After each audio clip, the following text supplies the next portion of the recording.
Hello, welcome to Larry's Library. Tonight we'll be reading from Grimm's Fairy Tales, the story of Briar Rose.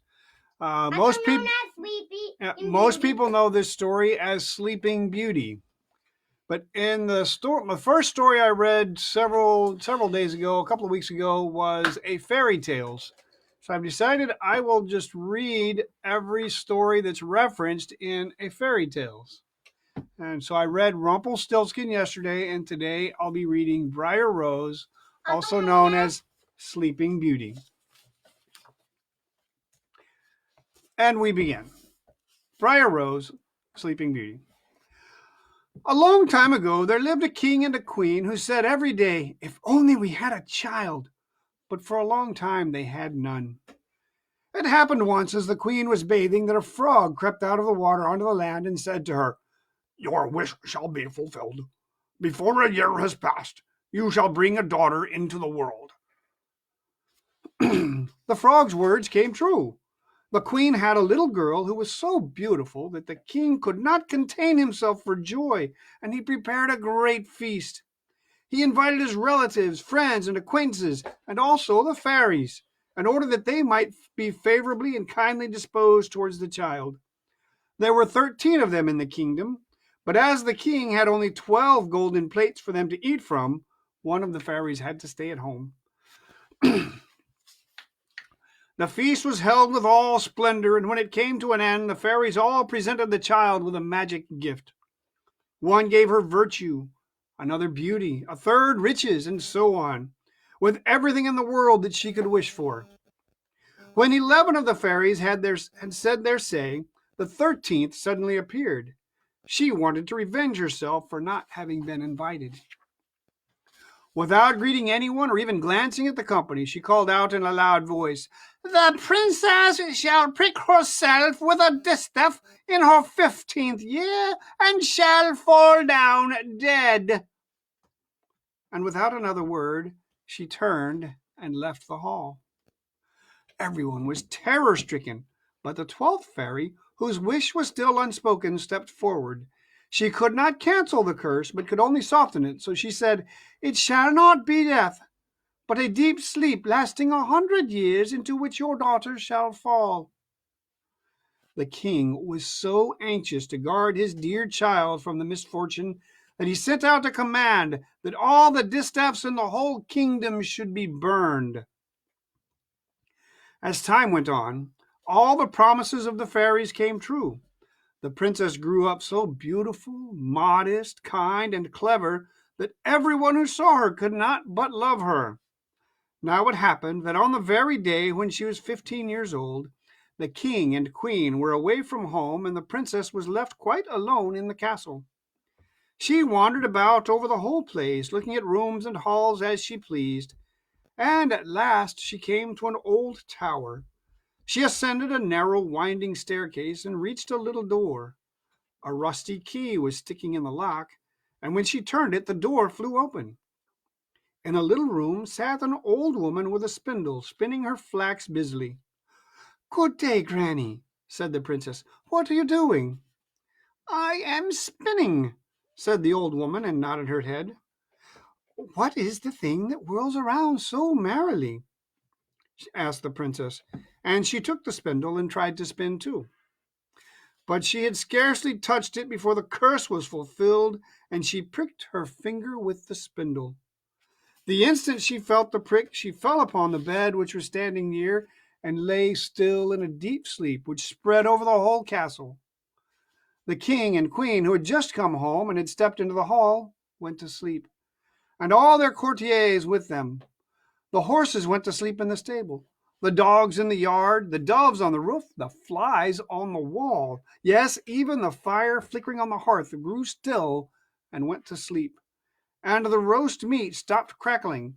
The cook, who was pulling the scullion's hair because he had made some mistake, let him go and went to sleep. The wind dropped, and on the trees in front of the castle not a leaf stirred. But round the castle a hedge of briar roses began to grow up. Every year it grew higher, till at last it surrounded the whole castle, so that nothing could be seen of it, not even the flags on the roof. But there was a legend in the land about the lovely sleeping Briar Rose, as the king's daughter was called. And from time to time, princes came and tried to force a way through the hedge into the castle. They found it impossible, for the thorns, as though they had hands, held them fast, and the princes remained caught in them without being able to free themselves, and so they died a miserable death. After many, many years, a prince came again to the country, and heard an old man tell of the castle which stood behind the briar hedge, in which a most beautiful maiden called Briar Rose had been asleep for the last 100 years, and with her the king, the queen, and all their courtiers. He knew also from his grandfather that many princes had already come and sought to pierce through the briar hedge, and had remained caught in it and died a sad death. Then the young prince said, "I am not afraid. I am determined to go and look upon the lovely Briar Rose." The good old man did all in his power to dissuade him, but the prince would not listen to his words. Now, however, the 100 years were just ended, and the day had come when Briar Rose was to wake up again. When the prince approached the briar hedge, it was in blossom, and was covered with beautiful large flowers, which made way for him of their own accord, and let him pass unharmed, and then closed up again into a hedge behind him. In the courtyard he saw the horses and brindled hounds lying asleep.